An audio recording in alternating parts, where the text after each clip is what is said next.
سیدنا جریر بن عبداللہ رضی اللہ تعالیٰ عنہ فرماتے ہیں کنا نعدل اجتماع فی اہل المیت صنعت الطعام من النیاحت، میت والے گھر دے اندر کھانا تیار کرنا، میت والے گھر دے اندر میت والے کسے واسطے کھانا تیار کرن اور اوتھے اجتماع ہوئے۔ سیدنا جریر بن عبداللہ فرماتے ہیں نبی پاک صلی اللہ علیہ وسلم دے زمانے دے اندر اس نو انج حرام سمجھا جاتا سی جویں نوحہ کرنا حرام ہے۔ میں اتنے فرقہ واریت کی گل نہیں کر رہا، اہل حدیث چوتھے دن کر لیندے نے بابی تے سنی بریلوی تیجے دن کر لے، کوئی چوتھے دن کرے، کوئی تیجے دن کرے، کوئی دوجے دن کرے، کوئی پنجویں دن کرے، کوئی ستویں دن کرے، گل برابر ہے۔ سب سے پہلے بات آپ کے سامنے یہ عرض کروں کہ جو اس نے حدیث پاک پڑھی وہ حدیث پاک میں نے ہی بیان کی تھی اور فتاوی رضویہ سے ہی بیان کی تھی۔ صحیح سند کے ساتھ حضرت جریر بن عبداللہ سے روایت ہے کننا نعد الاجتماع الی اہل المیت وصنعت الطعام من النیاحہ، کہ کہتے ہیں ہم گروہ صحابہ یعنی سارے صحابہ اہل میت کے ہاں جمع ہونے اور ان کے کھانا تیار کرانے کو مردے کے نوحہ میں شمار کرتے۔ شکر ہے ہو سکتا ہے کہ اس نے یہ حدیث یہاں سے ہی دیکھ کر تو بیان کی ہو۔ دوسری بات، اس حدیث کو بیان کرنے میں کچھ غلطیاں بھی کی ہیں۔ کننا نعد الاجتماع الی اہل المیت، جتنی بھی کتابوں میں نے دیکھا سب کے اندر الا کے لفظ ہے، فی ہے ہی نہیں۔ تو اس نے جب پڑھا ہے اس حدیث کو تو فی پڑھا ہے، فی کا معنی میں ہوتا ہے، الا کا معنی طرف ہوتا ہے، تو معنی میں فرق آتا ہے۔ ویسے بھی جو حدیث ہے جس طرح لکھی ہے اس طرح پڑھنی چاہیے، تو اس نے فی پڑھا۔ دوسری غلطی یہ کی کہ عربی میں لفظ میت ہوتا ہے، قرآن پاک میں بھی کئی جگہ استعمال ہوا ہے، انک میت و انہم میتون، تو میت لفظ ہوتا ہے، اس نے میت پڑھا ہے، یا کے اوپر زبر پڑھا ہے۔ تیسری غلطی یہ کہ واو درمیان میں موجود ہے، صنعت الطعام سے پہلے واو بھی ہے، اس نے وہ بھی کوئی نہیں پڑھا۔ یہ تین غلطیاں۔ چوتھی بات یہ کہ ترجمہ جب کیا تو یہ کہا کہ نبی پاک علیہ السلام کے زمانے میں ہم اس کو ایسے ہی حرام سمجھتے تھے جیسے نوحہ حرام ہے، حالانکہ جتنی بھی ذخیرہ حدیث کی کتابیں کہیں پر نبی پاک علیہ السلام کے زمانے کے الفاظ موجود ہی نہیں ہیں، اور کسی امام نے بھی نہیں کیے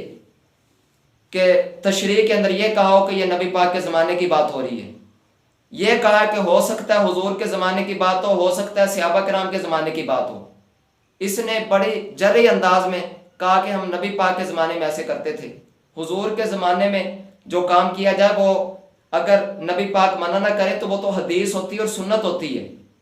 حالانکہ اس میں تو فی زمانی نبی کے لفظ ہے ہی نہیں، کسی کتاب میں کہیں پر ہے نہیں، اس نے وہ بھی اپنی طرف سے ترجمہ ملایا۔ دعوت صرف یہی ہے کہ یہ تو بار بار یہ کہہ رہا ہے ویڈیو کے اندر کہ میرا کام ہے حدیث بیان کرنا، حدیث بیان کرنا، لیکن کچھ پڑھ کے تو کرو۔ اب ویڈیو دیکھیں گے اس کے اندر اوپر سے دیکھ کر پڑھ رہا ہے اور پھر بھی یہ حالت ہے، اور پھر ترجمے کی حالت کیا میں آپ کے سامنے عرض کر دی ہے، پھر آپ کے سامنے تفصیل اب اس کی عرض کرتا ہوں۔ یہ تو اعلیٰ حضرت نے بیان کیا اور ساتھ میں 18 کتابوں کے والے سے بیان کیا کہ میت کی طرف سے دعوت کرنا، وہاں پر جمع ہونا یہ حرام ہے، یہ بدعت شنیعہ ہے۔ اعلیٰ حضرت تو اس کو بالکل واضح طور پر بیان کرے، اور میں نے پچھلی بار بھی یہ سارا کچھ عرض کر دیا ہے، لہذا یہ تو ہماری دلیل ہے، اس کو ہمارے اوپر فٹ کر کے تو تیجے کو، کل خانی کو اور اس طرح کی باتوں کو غلط کہنا، تو یہ ان کا ہی کام ہے، یہی کر سکتے ہیں۔ سب سے پہلے یہ فتاوی رضویہ کی جلد نمبر 7 ہے، اس کے اندر اعلیٰ حضرت رحمۃ اللہ علیہ، یہ صفحہ نمبر ہے 336 تا 337، فرماتے ہیں مردے کے نام کا سوال ہوا، مردے کے نام کا کھانا جو امیر و غریب کو کھلاتے ہیں کس کو کھانا چاہیے کس کو نہیں، یہ پہلا سوال ہے۔ جواب آپ دیتے ہیں مردے کا کھانا صرف فقراء کے لیے ہو، یعنی فقیروں کے لیے، غریبوں کے لیے، عام دعوت کے طور پر جو کرتے ہیں یہ منع ہے، غنی نہ کھائے یعنی امیر لوگ اس کو نہ کھائیں۔ اگلا جو ہے صفحہ نمبر ہے 389، اس کے اندر یہ سوال ہے جو کھانا بنیت خاص برائے صالح ثواب خواہ بزرگان دین سے ہوں یا عام مسلمانوں کا پکوایا جائے، اس کھانے کو اغنیا کھا سکتے ہیں کہ نہیں؟ جواب اس کا آپ دیتے ہیں اغنیا بھی کھا سکتے ہیں سوا اس کھانے کے جو موت میں بطور دعوت کیا جائے، وہ ممنوع اور بدعت ہے۔ یہی جو سلفی نے روایت پڑھی ہے، اسی روایت کی وجہ سے جو دعوت کی جاتی ہے وہ ممنوع اور بدعت ہے۔ ہاں یہ جو کھانا برائے صالح ثواب بزرگان دین کے ہوتا ہے یہ اس میں شامل ہی نہیں، تو یہ یہاں پر اعلیٰ حضرت رحمۃ اللہ نے لکھا۔ مزید یہ صفحہ نمبر 393 ہے، یہ بات کو کلیئر کر رہا ہے۔ آپ فرماتے ہیں کھانے کی 3 قسمیں ہیں، تو عام 3 قسم کا ہوتا ہے، کھانا 3 قسم ہے۔ ایک وہ جو عوام ایام موت میں، ایام موت سے مراد ہے 3 دن جو سو کے ہوتے ہیں، ان دنوں کے اندر جو بطور دعوت کرتے ہیں یہ ناجائز و ممنوع ہے، کیونکہ جو دعوت ہوتی ہے وہ خوشی کے موقع پر ہوتی ہے، اور یہ 3 دن سوگ کے ہیں، خوشی کے نہیں۔ لہٰذا اس لیے صحابہ کرام بھی اسی وجہ سے اس کو نوحہ شمار کرتے تھے کہ 3 دنوں کے اندر یہ سوگ کے دن ہے، اور یہ اجتماع ہو رہا ہے، دعوت ہو رہی ہے، اور لوگ آ رہے ہیں، کھا رہے ہیں، تو لہٰذا اس لیے اس کو ممنوع قرار دیا۔ مزید کہتے ہیں دوسرا وہ کھانا جو اپنے اموات کو اصالہ ثواب کے لیے بنیت تصدق کیا جاتا ہے، جو صدقے کے طور پر اصالہ ثواب کے طور پر کیا جاتا ہے۔ کہتے ہیں فقراء اس کے لیے احق ہیں، زیادہ حقدار فقیر ہیں، جو غریب ہیں، اغنیاء کو کھانا نہیں چاہیے، یعنی یہ جو کل خانی ہے اس کا کھانا امیروں کو نہیں کھانا چاہیے۔ مزید لکھتے ہیں تیسرا کھانا وہ جو اللہ کے کسی نیک بندے یا حضور علیہ السلام کو ثواب پہنچانے کے لیے جو کیا جاتا ہے۔ مثلا کسی نے محفل میلاد رکھ لی برائے سال ثواب فلاں، کہ میں مسجد میں محفل میلاد کروا رہا ہوں، فلاں شخص جو میرے فوت ہوئے تو اس کو ثواب ہی پہنچ جائے گا اس کا، اس نیت سے کرائے، پھر چاہے امیر ہوں غریب ہوں، تبرک کے طور پر ان کو دیا جاتا ہے، لہٰذا وہ سارے کھا سکتے ہیں۔ یہ 3 قسمیں اعلیٰ حضرت رحمۃ اللہ نے یہاں پر کی ہیں۔ یہ صفحہ نمبر 394 پر ایک سوال ہے کہ سوم کے چنوں کا کھانا علاوہ چھوٹوں کے بڑوں کو جائز ہے کہ نہیں؟ یہ جو چنے یعنی بنے ہوئے چنے، ان پر ختم وغیرہ پڑھ کر اگر کوئی سوم کو تیسرے دن کو بانٹے تو بچے صرف کھائیں یا بڑے بھی کھا سکتے ہیں؟ تو اعلیٰ حضرت نے جواب دیا یہ چنے فقراء یعنی غریب کھائیں گے، چاہے بچہ کھائے یا بڑا کھائے۔ غنی بچوں یعنی جو مالداروں کے بچے ہیں اگر وہ اس کو کھائیں تو والدین ان کو منع کریں گے۔ تو یعنی سوم کے یا اس طرح کی جتنی بھی چیزیں امیروں کو اس کو نہیں کھانا چاہیے، بہتر یہی ہے۔ صفحہ نمبر ہے 443، سوم، دہم، چہلا وغیرہ کا کھانا مساکین کو دیا جائے، برادری کو تقسیم یا برادری کو جمع کر کے کھلانا بے معنی ہے۔ یہ صفحہ نمبر 447 ہے۔ میت کے ہاں جو لوگ جمع ہوتے ہیں اور ان کی دعوت کی جاتی ہے، اس کھانے کی تو ہر طرح ممانعت ہے، یہ ہر طرح منع ہے، اور بغیر دعوت کے یعنی دعوت کے بغیر جمعراتوں کو، 40ویں کو، 6 ماہی برسی میں جو باجی کے طرح اغنیاء کو بانٹا جاتا ہے وہ بھی اگرچہ بے معنی یعنی مالداروں کو جو بانٹا جاتا ہے بے معنی ہے، مگر اس کا کھانا منع نہیں۔ بہتر یہ ہے کہ غنی نہ کھائے، فقیر کو تو کچھ مذائقہ نہیں بلکہ وہی حقدار ہے کہ فقیر اس کو کھائے۔ تو اعلیٰ حضرت کی یہ عبارات تھیں۔ مزید یہ میں صرف پڑھ رہا ہوں کہ ہمارا کل خانے کے بارے میں موقف کیا وہ آپ کے سامنے یہ بیان ہو۔ یہ جا الحق ہے، یہ لکھی ہے اعلیٰ حضرت کے خلیفہ مفتی احمد یار خان نعیمی رحمۃ اللہ علیہ نے، جا الحق، اس کے صفحہ نمبر ہے 576 جو سعید الحق کے ساتھ۔ اس کے اندر آپ نے بیان کیا کہ فقہا نے جس کھانے کو منع کیا ہے وہ چیز ہی اور ہے، وہ ہے میت کے نام پر برادری کی روٹی لینا، یعنی قوم کے تانے سے بچنے کے لیے جو میت کے تیجے دسمے وغیرہ میں برادری کی دعوت عام کی جاتی ہے وہ ناجائز ہے، اس لیے کہ یہ نام و نمود کے لیے ہے اور موت نام و نمود کا وقت ہی نہیں۔ اگر فقراء کو بغرض اصالہ ثواب فاتحہ کر کے کھانا کھلایا جائے یہ سب کے نزدیک جائز ہے۔ تو یہ بالکل واضح طور پر ہے، بار بار کبھی بھی کھل کر مسئلہ بیان نہیں کریں گے۔ پچھلی بار سے اتنا کہا تھا ضروری نہیں کہ بندہ تیسرے دن کھانا کھائے، ضروری نہیں چوتھے دن، تو میں نے پھر عرض کیا کہ ضروری تو اور بھی بڑے کام نہیں، تم جو جمعے کے موقع پر کھانا کھلاتے وہ ضروری ہے؟ تو پھر کوئی جواب نہیں آیا ابھی تک، نہ ہی انشاءاللہ ان کے پاس کوئی جواب ہوگا، اور کسی حدیث سے وہ ثابت بھی نہیں ہے، لیکن پھر بھی کھلا رہے ہیں نا۔ تو اب میں نے جب یہ کہا تو اب اس میں پچھلی بار تھا ضروری نہیں ہے، بدعت اس وقت بھی نہیں کہا تھا، اس بار بھی بدعت نہیں کہا، اب یہ کہا کہ یہ اب نوحہ کی طرح حرام ہو گیا ہے کل خانی۔ اب ایک حدیث سامنے آئی حرام ہو گیا، لیکن ابھی مسئلہ واضح نہیں کیا، ابھی بھی ساتھ کچھ باتیں اٹیچ ہیں۔ جب حدیث عام ہے تو پھر یہ کہنا کہ بہت سارے اپنے ناک کٹوانے سے بچنے کے لیے تو فلاں کام کے لیے ایسا کرتے ہیں، قرضہ اٹھا کر کرتے ہیں، تو بات تو یہ ہو ہی نہیں رہی۔ مسئلہ اصل میں نا جب کوئی پوچھا جاتا ہے اس کی ساری شکیں بتائی جاتی ہیں، صرف وہ نہیں کہ جس میں عوام ہاں ہاں بلے بلے کرے وہی بتا دیا جائے اور دوسری جو شک ہے وہ بتائی نہ جائے۔ تو جواب تو پورا یہ تھا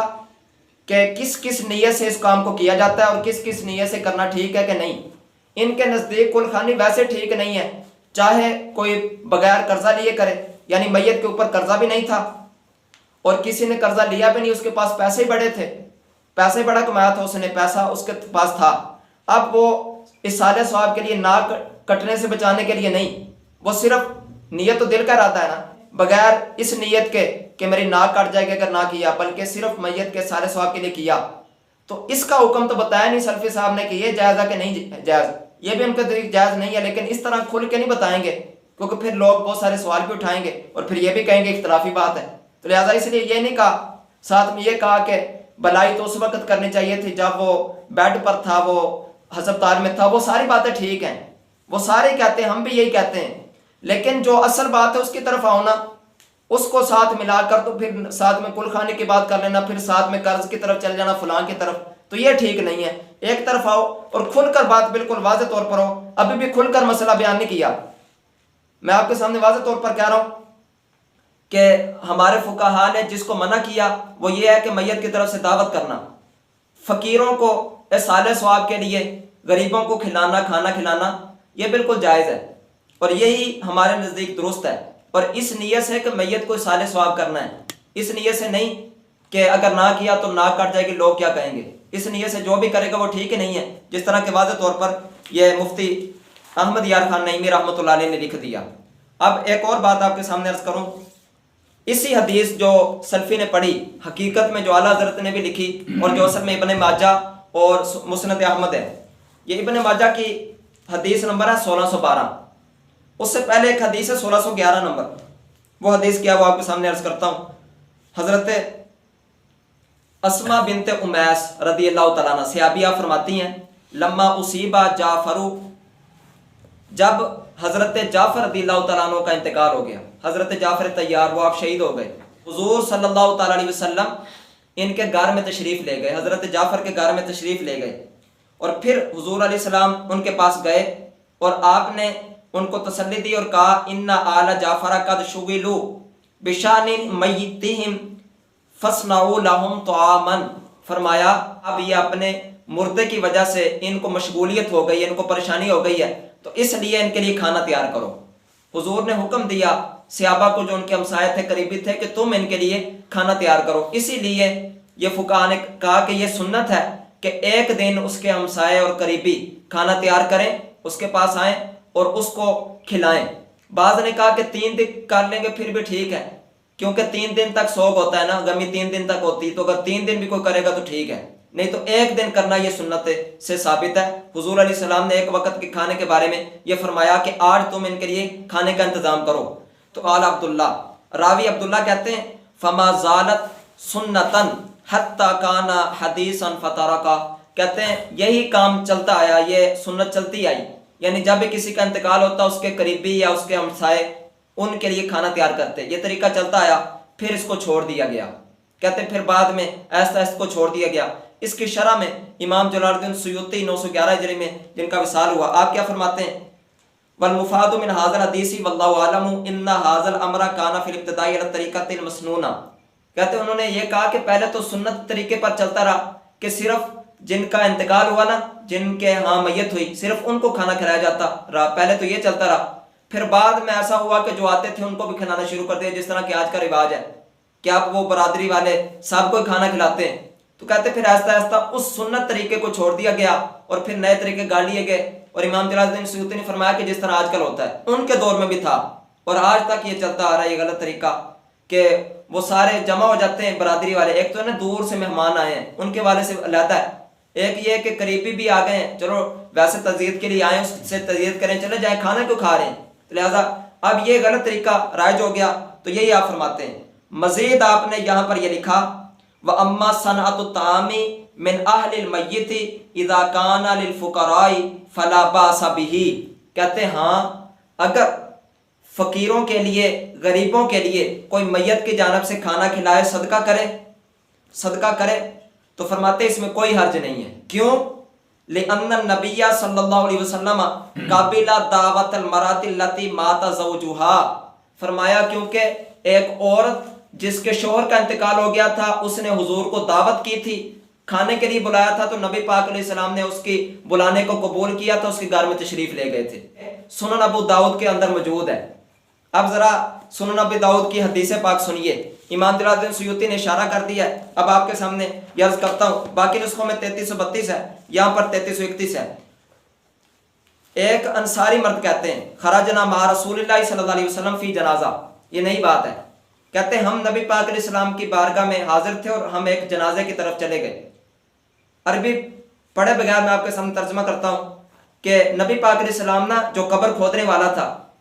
اس کو حضور سمجھانے لگے کہ اس کے سر کی جانب سے بھی تھوڑی سی وسیع کرو پاؤں کی جانب سے وسیع کرو، اس نے ذرا تنگ کی تھی، فرمایا ذرا کھلی کرو، تو حضور نے اس کو سمجھایا۔ کہتے جب جنازے سے فارغ ہو گئے نا تو پھر حضور علیہ الصلوۃ والسلام کے پاس ایک بندہ، ایک عورت کی طرف سے ایک بندہ آیا، پیغام لے کر آیا کہ آپ کے لیے فلاں عورت نے کھانا تیار کیا ہے۔ تو یہ جو مشکات شریف ہے اس کے اندر ہے کہ دائی امراتی ہی استقبالہ دائی امراتی ہی، یعنی جس کا انتقال ہوا تھا پیغام لے کر آیا اسی کی زوجہ کی طرف سے، جس کا انتقال ہوا تھا اس کی زوجہ کی طرف سے پیغام لے کر آیا کہ آپ کی دعوت فلاں عورت نے کی ہے، دعوت سے مراد کہ کھانا آپ کے لیے بلایا تو وہ آپ کو بلا رہی ہے۔ حضور علیہ السلام تشریف لے گئے اور آپ کے جو ساتھ صحابہ تھے وہ بھی چلے گئے۔ نبی پاک علیہ الصلوۃ والسلام کے سامنے کھانا رکھا گیا، صحابہ کے سامنے رکھا گیا۔ کہتے ہیں صحابہ نے بھی کھانا شروع کیا تو حضور علیہ السلام نے لقمہ توڑا، لیکن اپنے منہ میں گھمانے لگے، لیکن کھایا کو نہیں، نگلا نہیں، منہ میں گھماتے رہے۔ صحابہ کرام نے پوچھا حضور آپ کھا کیوں نہیں رہے؟ اب دیکھیے حضور کی شان اور مقام اور علم غیب بھی، اور اس حدیث کو سارے صحیح مانتے ہیں، ان کے وہابیوں نے صحیح کہا ہوا ہے، یہ صحیح حدیث ہے، سنن ابو داؤد کے اندر ہے۔ تو کہتے ہیں حضور کی شان دیکھیے، نبی پاک فرمانے لگے میں اس کو اس لیے نہیں نگل رہا کیونکہ یہ ایسی بکری کا گوشت میرے سامنے رکھا گیا ہے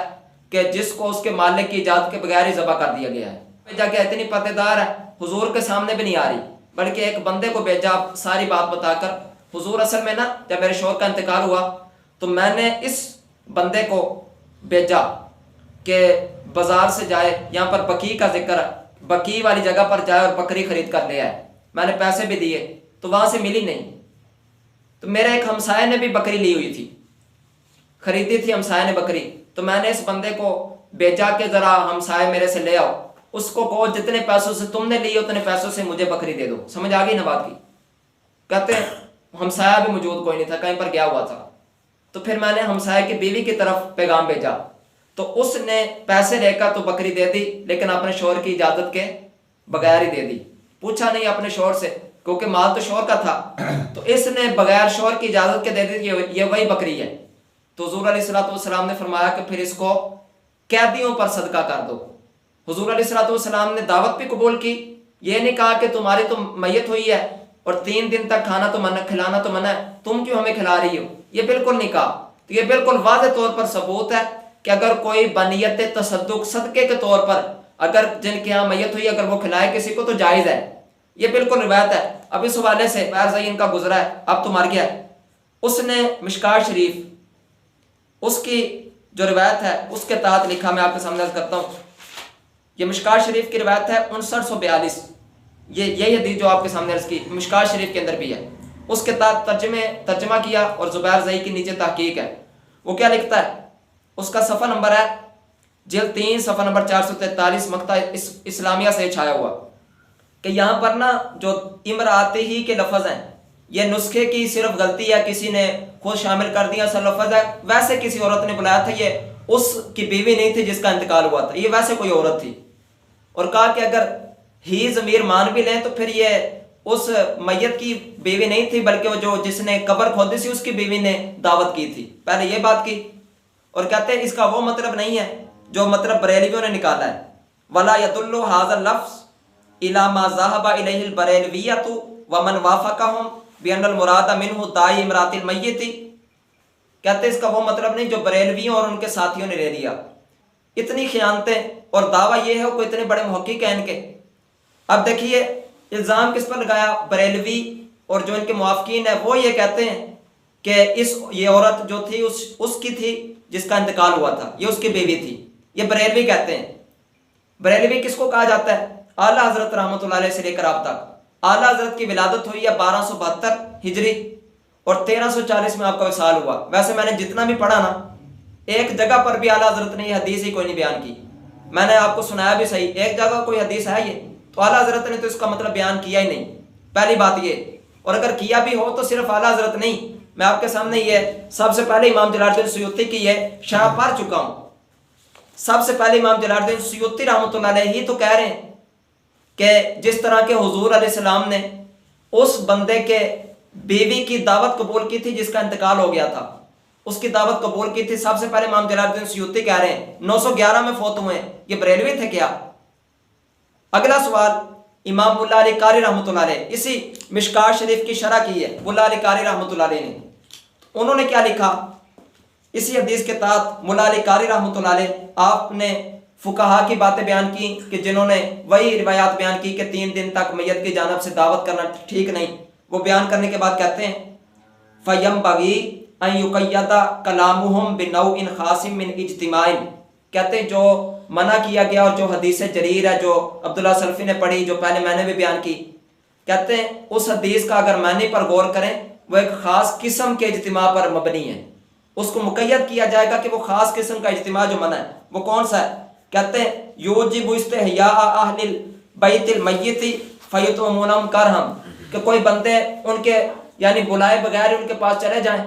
اور ان کو کھانا کھلانا پڑے لیکن بامر مجبوری کھلانا پڑے، ان کو پریشانی ہو کھانا کھلاتے ہوئے، وہ کھلانا چاہ نہ رہے ہو لیکن بہت سارے پہنچ جائیں، اب ان کو مجبوراً کھلانا پڑے، وہ والا اجتماع صحابہ کرام اس کو نوحے کی طرح حرام سمجھتے تھے۔ اور مزید کہتے ہیں یا اس طرح کہ میت کے ترکے کے مال سے کیا جائے اور بعض وہ رسم موجود ہی نہ ہو، ان کی اجازت کے بغیر ہی کیا جائے، تو یہ والا جو کھانا کھلایا جائے گا وہ منع ہے۔ نہیں تو کہتے ہیں یہ جو نبی پاک علیہ السلام کی طرف سے وَنِتَّخَذَ طَعَامًا لِلْفُقَرَاءِ كَانَ حَسَنًا، اگر فقیروں کو غریبوں کو یہ کھلایا جائے تو یہ بالکل اچھا ہے۔ یہ مولا علی قاری 1014 میں فوت ہوئے، یہ بھی بریلوی تھے۔ پہلے کتاب ہے غنیۃ المتملی، حلبی کبیر کے نام سے مشہور ہے، اس کے صفحہ نمبر 609 پر فَهَذَا يَدُلُّ عَنْ إِبَاحَةِ صَنْعِ أَهْلِ الْمَيِّتِ الطَّعَامِ وَالدَّعْوَةِ إِلَيْهِ، کہ یہ اس بات پر دلالت کرتی ہے کہ میت کی جانب سے کھانا کھلانا اور اس کی طرف بلانا جائز ہے، جبکہ میت کو ثواب پہنچانے کی نیت سے کیا جائے۔ اب وہ بھی بریلوی تھے۔ یہ حاشیہ طہطاوی ہے، امام طہطاوی 1231 ہجری میں فوت ہوئے، یہ ہے۔ اس کے اندر بھی آپ نے یہی بات کی امام ابراہیم حلبی رحمۃ اللہ علیہ کی طرف سے اتخذ طعاما للفقراء کان حسنا، کہ اگر فقیروں کو کھلایا جائے تو اچھا ہے۔ اسی طرح وَإِنِ اتَّخَذُوا لِلْمَيِّتِ طَعَامًا لِلْفُقَرَاءِ كَانَ حَسَنًا إِلَّا أَن يَكُونَ فِي الْوَرَثَةِ صَغِيرٌ فَلَا يُتَّخَذُ ذَلِكَ مِنَ التَّرْكَةِ، کہتے ہیں میت والوں کی جانب سے کھانا کھلانا فقیروں کو اور غریبوں کو یہ بالکل جائز ہے، ہاں اگر کوئی چھوٹا نابالغ ہو تو پھر یہ ترکے کے مال سے نہ کیا جائے۔ تو یہ بالکل واضح طور پر یہ سارے لکھے یہ بریلوی تھے کیا؟ اب واضح طور پر ان کا جھوٹ معلوم ہو گیا نا۔